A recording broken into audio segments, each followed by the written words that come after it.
أعوذ بالله من الشيطان الرجيم بسم الله الرحمن الرحيم سورة النحل آیت نمبر 1۔ أتى أمر الله فلا تستعجلوه سبحانه وتعالى عما يشركون۔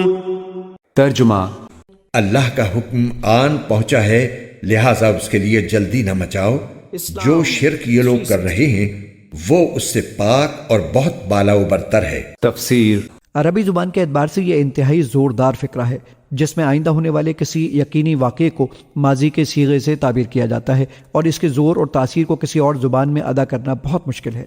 اس کا پس منظر یہ ہے کہ جب حضرت صلی اللہ علیہ وآلہ وسلم کفار سے یہ فرماتے تھے کہ کفر کا نتیجہ اللہ تعالیٰ کے عذاب کی صورت میں ظاہر ہوگا اور مسلمان غالب آئیں گے، تو وہ مذاق اڑانے کے انداز میں کہا کرتے تھے کہ اگر عذاب آنا ہے تو اللہ تعالیٰ سے کہیے کہ اسے ابھی بھیج دے۔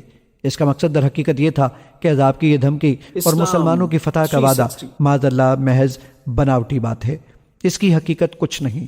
اس صورت کا آغاز ان کے اس طرز عمل کے مقابلے میں یہ فرما کر کیا گیا ہے کہ کافروں پر آنے والے جس عذاب اور مسلمانوں کے غلبے کی جس خبر کو تم ناممکن سمجھ رہے ہو وہ اللہ تعالیٰ کا اٹل فیصلہ ہے اور اتنا یقینی ہے کہ گویا آن ہی پہنچا ہے، لہٰذا اس کے آنے کی جلدی مچا کر اس کا مذاق نہ اڑاؤ کیونکہ وہ تمہارے سر پر کھڑا ہے۔ پھر اگلے فقرے میں اس عذاب کے یقینی ہونے کی وجہ یہ بیان فرمائی ہے کہ تم لوگ اللہ تعالیٰ کے ساتھ شرک کرتے ہو، حالانکہ اللہ تعالیٰ نہ صرف اس سے پاک بلکہ اس سے بہت بالا و برتر ہے، لہٰذا اس کے ساتھ شرک کرنا اس کی توہین ہے اور خالق کائنات کی توہین کا لازمی نتیجہ یہ ہے کہ توہین کرنے والے پر عذاب نازل ہو۔ آیت نمبر 2۔ ينزل الملائكة بالروح من أمره على من يشاء من عباده أن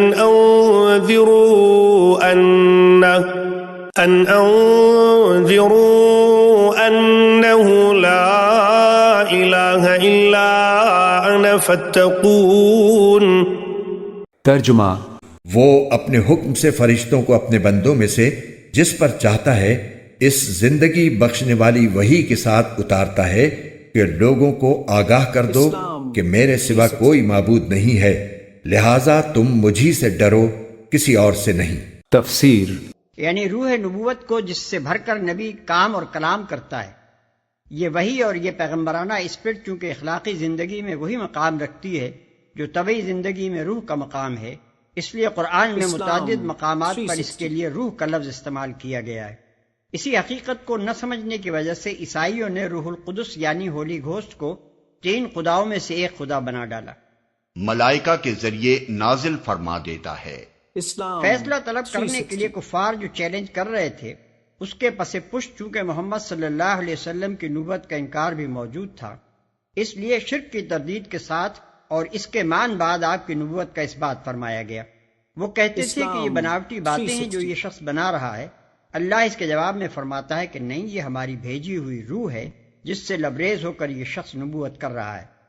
پھر یہ جو فرمایا کہ اپنے جس بندے پر اللہ چاہتا ہے یہ روح نازل کرتا ہے، تو یہ کفار کے ان اعتراضات کا جواب ہے جو وہ حضور صلی اللہ علیہ وسلم پر کرتے تھے کہ اگر خدا کو نبی ہی بھیجنا تھا تو کیا بس محمد صلی اللہ علیہ وسلم بن عبداللہ ہی اس کام کے لیے رہ گیا تھا؟ مکے اور طائف کے سارے بڑے بڑے سردار مر گئے تھے کہ ان میں سے کسی پر بھی نگاہ نہ پڑ سکی۔ اس طرح کے بیہودہ اعتراضات کا جواب اس کے سوا اور کیا ہو سکتا تھا؟ اور یہی متعدد مقامات پر قرآن میں دیا گیا ہے کہ خدا اپنے کام کو خود جانتا ہے، تم سے مشورہ لینے کی حاجت نہیں ہے۔ وہ اپنے بندوں میں سے جس کو مناسب سمجھتا ہے آپ ہی اپنے کام کے لیے منتخب کر لیتا ہے، لہذا تم مجھی سے ڈرو۔ اس فقرے سے یہ حقیقت واضح کی گئی کہ روح نبوت جہاں جس انسان پر بھی نازل ہوئی ہے یہی ایک دعوت لے کر آئی ہے کہ خدائی صرف ایک اللہ کی ہے اور بس وہی اکیلا اس کا مستحق ہے کہ اس سے تقویٰ کیا جائے۔ کوئی دوسرا اس لائق نہیں کہ اس کی ناراضی کا خوف، اس کی سزا کا ڈر اور اس کی نافرمانی کے نتائج بد کا اندیشہ انسانی اخلاق کا لنگر اور انسانی فکر و عمل کے پورے نظام کا محور بن کر رہے۔ آیت نمبر 3۔ خلق السماوات والأرض بالحق تعالى عما يشركون۔ ترجمہ: اس نے آسمانوں اور زمین کو برحق مقصد سے پیدا کیا ہے، جو شرک یہ لوگ کرتے ہیں وہ اس سے بہت بالا و برتر ہے۔ تفسیر دوسرے الفاظ میں اس کا مطلب یہ ہے کہ شرک کی نفی اور توحید کا اثبات جس کی دعوت خدا کے پیغمبر دیتے ہیں، اسی کی شہادت زمین و آسمان کا پورا کارخانہ تخلیق دے رہا ہے۔ یہ کارخانہ کوئی خیالی گورکھ دندہ نہیں ہے، بلکہ ایک سراسر مبنی بر حقیقت نظام ہے۔ اس میں تم جس طرف چاہو نگاہ اٹھا کر دیکھ لو، شرک کی گواہی کہیں سے نہ ملے گی۔ اللہ کے سوا دوسرے کی خدائی کہیں چلتی نظر نہ آئے گی۔ کسی چیز کی ساخت یہ شہادت نہ دے گی کہ اس کا وجود کسی اور کا بھی رہین منت ہے۔ پھر جب یہ ٹھوس حقیقت پر بنا ہوا نظام خالص توحید پر چل رہا ہے تو آخر تمہارے اس شرک کا سکہ کس جگہ روا ہو سکتا ہے، جبکہ اس کی تہ میں وہم و گمان کے سوا واقعیت کا شائبہ تک نہیں ہے۔ اس کے بعد آثار کائنات سے اور خود انسان کے اپنے وجود سے وہ شہادتیں پیش کی جاتی ہیں جو ایک طرف توحید پر اور دوسری طرف رسالت پر دلالت کرتی ہیں۔ آیت نمبر 4 خلق الإنسان من نطفة فإذا هو خصيم مبين۔ ترجمہ اس نے انسان کو نطفے سے پیدا کیا، پھر دیکھتے ہی دیکھتے وہ کھلم کھلا جھگڑے پر آمادہ ہو گیا۔ تفسیر یعنی انسان کی حقیقت تو اتنی ہے کہ وہ ایک ناپاک بوند سے پیدا ہوا ہے، لیکن جب اسے ذرا قوت گویائی ملی تو جس ذات نے اسے اس ناپاک بوند سے ایک مکمل انسان بنایا تھا اور اسے اشرف المخلوقات کا رتبہ بخشا تھا، اسی ذات کے ساتھ شرک ٹھہرا کر اس سے جھگڑنا شروع کر دیا۔ آیت نمبر 5 والأنعام خلقها لكم فيها دفء ومنافع ومنها تأكلون۔ ترجمہ اور چوپائے اسی نے پیدا کیے ہیں جن میں تمہارے لیے سردی سے بچاؤ کا سامان ہے، اور اس کے علاوہ بھی بہت سے فائدے ہیں، اور انہی میں سے تم کھاتے بھی ہو۔ تفسیر یعنی ان کی کھالوں سے ایسے لباس بنائے جاتے ہیں جو انسان کو سردی سے محفوظ رکھ سکیں۔ آیت نمبر 6 وَلَكُمْ فِيهَا جَمَالٌ حِينَ تُرِيحُونَ وَحِينَ تَسْرَحُونَ۔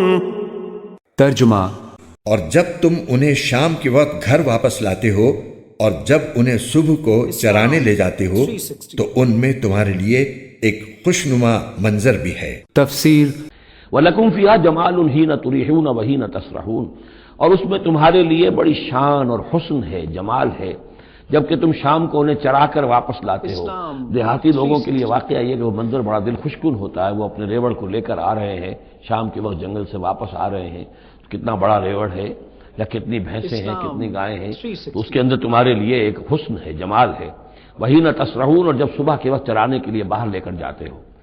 آیت نمبر 7 وَتَحْمِلُ أَثْقَالَكُمْ إِلَى بَلَدٍ لَمْ تَكُونُوا بَالِغِيهِ إِلَّا بِشِقِّ الْأَنفُسِ إِنَّ رَبَّكُمْ لَرَءُوفٌ رَحِيمٌ۔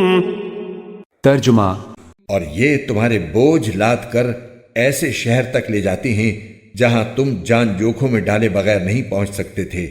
حقیقت یہ ہے کہ تمہارا پروردگار بہت شفیق، بڑا مہربان ہے۔ تفسیر وَتَحْمِلُ أَثْقَالَكُمْ إِلَى بَلَدٍ، اور وہ تمہارے بوجھ اٹھا کر لے جاتے ہیں یہ جانور ایسے شہروں تک، ایسی بستیوں تک، لم تکونوا بالغیہ الا بشق الانفس، کہ تم نہ ہوتے اس تک پہنچنے والے مگر جان توڑ کر۔